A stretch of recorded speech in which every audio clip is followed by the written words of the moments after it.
Famille, c'est très dur au Cameroun. Le président camerounais Paul Biya vient de frapper très fort. Il vient de frapper très fort. Le président Paul Biya vient de créer un poste de vice-président. En cas de vacances du pouvoir, le vice-président va prendre le pouvoir. Après quelques mois des élections, le président Paul Biya semblerait trahir le peuple qui l'a fait confiance en lui votant. Parce que le vice-président qui serait nommé, en cas de vacances du pouvoir, le vice-président pourrait prendre pour continuer son mandat, pour continuer le mandat de Paul Biya. Or, ce n'est pas le vice-président le peuple a choisi. Ce n'est pas le vice-président le peuple a choisi. Au Cameroun, le vice-président, nommé par le chef de l'État, il est appelé à jouer un rôle clé dans la continuité du pouvoir, pouvant assurer la succession du président Paul Biya en cas de vacances. Ce qui est en cours est bien une prise de pouvoir anticonstitutionnelle condamnée par les instruments juridiques de l'Union africaine dont on a hâte d'entendre la réaction. C'est d'autant plus que l'article 64 de la Constitution en vigueur dispose qu'aucune révision constitutionnelle ne peut être retenue si elle porte atteinte, entre autres, aux principes démocratiques. Le président de la République en fonction n'a pas cherché loin. Il a remis en place le même mécanisme constitutionnel que celui par lequel la révision constitutionnelle faite en 1979 par le président Amadou Ahidjo lui avait permis, en tant que Premier ministre à l'époque, de devenir président de la République. Cette fois-ci, il s'agira d'un vice-président nommé et non pas d'un Premier ministre. Mais la logique et les résultats sont les mêmes. Il s'agit d'une passerelle constitutionnelle qui permettra, même à un individu n'ayant jamais exercé une fonction dans l'administration ou n'ayant jamais exercé un mandat électif, de devenir président de la République, chef de l'État et chef des armées sans être passé par une élection. On aurait pu dire que l'histoire se répète, mais c'est donc en pire, car le vice-président devenu président non élu pourra lui-même nommer un vice-président non élu. C'est le sens du projet de révision constitutionnelle du 2 avril 2026. Ce n'est pas une régression, c'est un naufrage constitutionnel et politique. En effet, cette pseudo-révision constitutionnelle, qui ne porte à première vue que sur quelques dispositions de la Constitution concernant le président de la République, entraîne un bouleversement majeur des institutions de la République. À travers la transmission du pouvoir de gré à gré, le président en fonction installe une monarchie républicaine d'assises constitutionnelles à la dynastie héréditaire ou népotiste. Chers compatriotes, en toute responsabilité, nous dénonçons avec la dernière énergie cette capture institutionnelle du pouvoir qui veut s'habiller d'une apparence de légalité. Mesdames et messieurs les membres du Parlement, vous ne pouvez pas voter une loi qui détruit les fondements constitutionnels de notre République. Le professeur Maurice Kamto disqualifie le président de la République qui n'a pas tenu parole en modifiant la Constitution et en créant un poste de vice-président dont il s'arroge le privilège d'en nommer le titulaire. Face aux médias ce jour, il a dénoncé le recul de la démocratie tout en saluant l'engagement des Camerounais qui profitent de la brèche qu'offre la pétition pour dire non à ce qui se passe depuis quelques jours. Rodi Ngassi et Marcelin Gassop pour le compte rendu. Alors que les cadres du parti au pouvoir et leurs alliés y voient une avancée démocratique et une évolution des institutions, le professeur Maurice Kamto Henry, prenant au mot le président de la République, qui déclarait il y a quelques années exactement le contraire de ce qu'il vient de faire, en modifiant la Constitution pour créer un poste de vice-président de la République. Il l'a dit, de la même façon donc que j'avais dit qu'on boycotte l'élection, lui il a dit qu'il ne fera jamais de dauphin parce que ça sonne mal dans une république. On ne peut pas faire un dauphin, on ne peut pas, bon, voilà, parce que c'est comme si on était en monarchie. Qu'est-ce qu'on vient de faire là? Donc lui-même il est disqualifié. Je crois que ceux de son gouvernement qui s'assignent le rôle qu'on a joué en 2024-2025 sur cette scène politique, il est temps donc qu'ils disent que Il faut être cohérent dans notre discours. Face à ce qu'il considère comme un inquiétant recul démocratique, le professeur Maurice Kamto a lancé une pétition dont les signatures explosent les compteurs. Environ 100 000 jusqu'ici, en 48 heures seulement. Fort de cela, nous avons donc cherché par quels moyens donner la parole, donner une occasion aux Camerounais de s'exprimer là-dessus. Et nous avons trouvé que la voie de la pétition, de faire une pétition en ligne, une pétition par Internet, était la meilleure voie.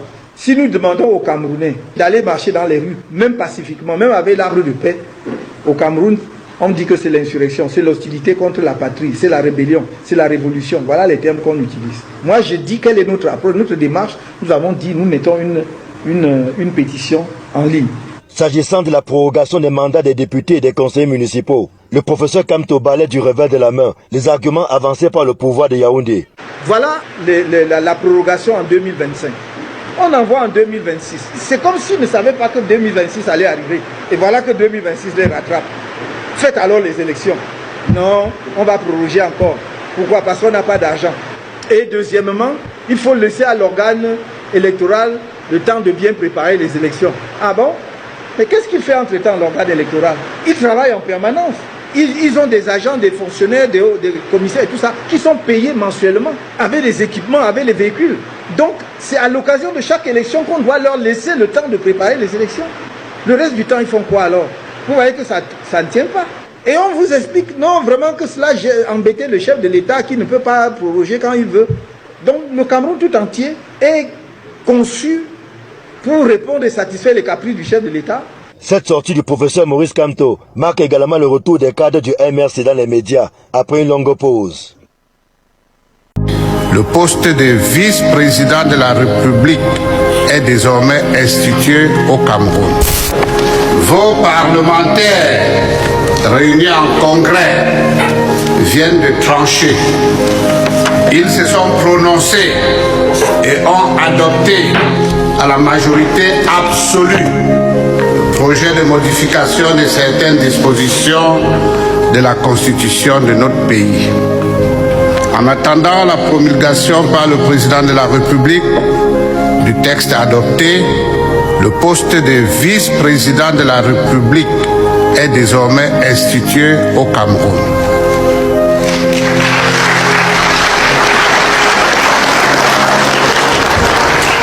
Au nom du président du Sénat et à mon nom propre, je voudrais d'emblée dire notre satisfaction quant au déroulement des délibérations et aux résultats auxquels nous sommes parvenus. Le vice-président sera nommé par le chef de l'État et exercera ses fonctions dans la limite du mandat présidentiel en cours. Il agira sur délégation du pouvoir, s'inscrivant ainsi dans une logique de collaboration directe au sein de l'exécutif. L'innovation majeure concerne la gestion des vacances du pouvoir en cas de décès, de démission ou d'empêchement définitif du président. Le vice-président prêtera serment et achèvera le mandat en cours. Si les deux têtes de l'exécutif sont simultanément empêchées, une élection présidentielle sera organisée. Et pendant cette période, l'intérim sera assuré par le président du Sénat. La réforme aligne également le statut du vice-président sur celui du chef de l'État. Il sera ainsi soumis aux mêmes exigences en matière de transparence et de responsabilité, notamment l'obligation de déclaration de patrimoine et la possibilité d'être jugé devant la Haute Cour de justice. Avec cette réforme, le Cameroun franchit ainsi une étape importante de son évolution constitutionnelle. Reste à savoir si cette nouvelle configuration permettra réellement d'assurer la stabilité recherchée ou si elle accentuera les tensions politiques autour de la gouvernance et de la succession au sommet de l'État. C'est déjà fait. Biya a procédé au remaniement total du commandement central de l'armée du Cameroun et il a d'ores et déjà positionné des soldats qui obéissent exclusivement à Franck Emmanuel Biya. De facto, Biya Paul a déjà fait de Franck Emmanuel Biya le commandant en chef de l'armée criminelle qui, pendant plusieurs années, a torturé les Camerounais à son service. Les remaniements militaires ont déjà eu lieu. Franck Emmanuel Biya et sa bande d'officiers ont déjà le commandement militaire du Cameroun. Le changement constitutionnel qui va être voté par les veaux que vous appelez abusivement députés, mais qui sont des députaillons, aura simplement pour but de nommer, bref, de permettre à Paul Biya de nommer un vice-président de la République, c'est-à-dire son propre fils, après qu'il lui ait, et c'est déjà fait, confié l'essentiel des pouvoirs militaires de l'État. Vous devez comprendre que Paul Biya confie le commandement militaire à son fils parce que c'est la condition pour que son fils force le lamido de Rebouba, l'actuel président du Sénat Aboubakari, à organiser la fraude électorale à sa faveur. Car si Franck Biya n'a pas le commandement militaire, Aboubakari n'aura pas peur de se faire loger une balle dans la tête au cas où il serait tenté d'organiser une élection présidentielle transparente en sa qualité de président du Sénat. Biya Paul, qui a pourtant pactisé, que dis-je, pacté avec Aboubakari, veille quand même à maintenir un revolver à la tempe d'Aboubakari. C'est le commandement militaire confié à Franck Biya. De telle façon que dans Yaoundé, Aboubakari sait, y compris dans Garoua, et même dans son lamida de Rebouba, qu'à l'instant qu'il tenterait de trahir le serment, le pacte signé avec Paul Biya et son fils Franck, il recevra un pruneau vert dans son cerveau. C'est le braquage de la République du Cameroun que je vous explique. De la même façon, en posant Datouo à la tête de l'Assemblée nationale, Biya place quelqu'un qui a peur de Franck Biya et qui sait que Franck Biya détient désormais le commandement militaire et que si jamais il ne faisait pas voter les députés comme des veaux, comme des députaillons, comme des croupions, s'il ne les faisait pas voter comme des moutons de Panurge, lui, Datouo, finirait tout naturellement entre six planches. Puisque Franck Biya est d'ores et déjà à la tête du commandement militaire du Cameroun, son père ayant remplacé les officiers par ceux que Franck Biya voulait et qui ont déjà prêté allégeance à Franck Biya pour tenir les places fortes de l'armée du Cameroun pour lui. De telle façon que, eh bien, Aboubakari à la tête du Sénat ait peur de lui, de telle façon que ait peur de lui tout naturellement Datouo à la tête de l'Assemblée nationale et que le coup d'État constitutionnel, le coup d'État civil soit acté puisque le coup d'État militaire a déjà eu lieu. Camerounaises, Camerounais, oui, le coup d'État militaire néocolonialiste a déjà eu lieu puisque Paul Biya a confié le commandement de l'armée à son fils. C'est son fils qui commande désormais à l'armée. C'est déjà fait.